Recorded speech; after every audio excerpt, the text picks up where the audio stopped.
मैं जो कदम सरकार ने और धर्मेंद्र प्रधान जी ने लिया उसका स्वागत करता हूं, सम्मान करता हूं और सभी देशवासियों को बधाई देता हूं कि ये एक लोकतंत्र की जीत है जो आज हमने देखा और इसे ऐसा ही आगे भी हम सुरक्षित रखें लोकतंत्र को भारत में। और देश की युवा पीढ़ी को मैं बधाई देना चाहता हूं और धन्यवाद देना चाहता हूं सीजेपी के हमारे टीम और भाइयों और बहनों को जिन्होंने ये मुद्दा उठाया सबसे पहले, और जो वॉलंटियर्स जिन्होंने उनका साथ निभाया, जो देश भर से छात्र और युवक और बड़े बूढ़े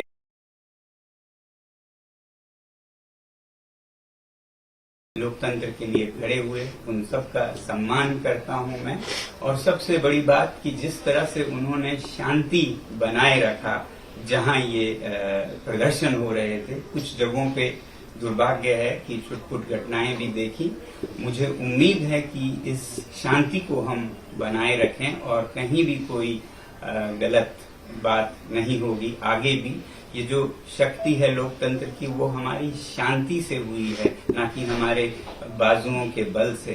उसके मुकाबले तो आपके बंदूकें हैं, मगर जो शांति की हमने ताकत दिखाई उसके मुकाबले कोई हथियार नहीं है, तो उसे बनाए रखें। अब जब आप महसूस कर रहे हैं कि आपकी जीत हुई, तो विजय में विनम्रता सबसे बड़ी बात है, वही आपके चरित्र को प्रदर्शित करता है, परिभाषित करता है। तो अब जब इस आंदोलन को जरूरत पड़े और कुछ आगे लेना हो या फिर अभी रोकना हो, जो भी करें बहुत ही शांति से करें। मैं ये उम्मीद करता हूं कि एक तरफ जब जवाबदेही हमें मिली इस बार की, तो अब सुधार पर काम करने की जरूरत है। केवल एक इस्तीफा से, रेजिग्नेशन से राष्ट्र नहीं बनता है। तो शिक्षा में सुधार हो, इस पर भी आगे काम हो। मुझे पूरी उम्मीद है जिस उदारता से सरकार ने ये कदम ली है वो इसमें अब सुधार के कार्यों में भी जुड़ेगी।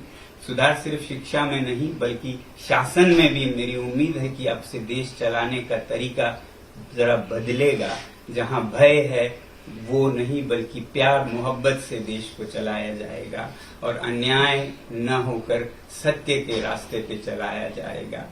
और वैसे ही जहां कहीं भी जिस रूप में भी भ्रष्टाचार है उसे हटाया जाएगा और सच्चाई के रास्ते पे एक भारत देश के लिए और विदेशों के लिए भी एक उदाहरण बनेगा, सच में विश्व गुरु बनेगा। ऐसी मेरी आशा है कि ये एक नया भारत की शुरुआत होगी।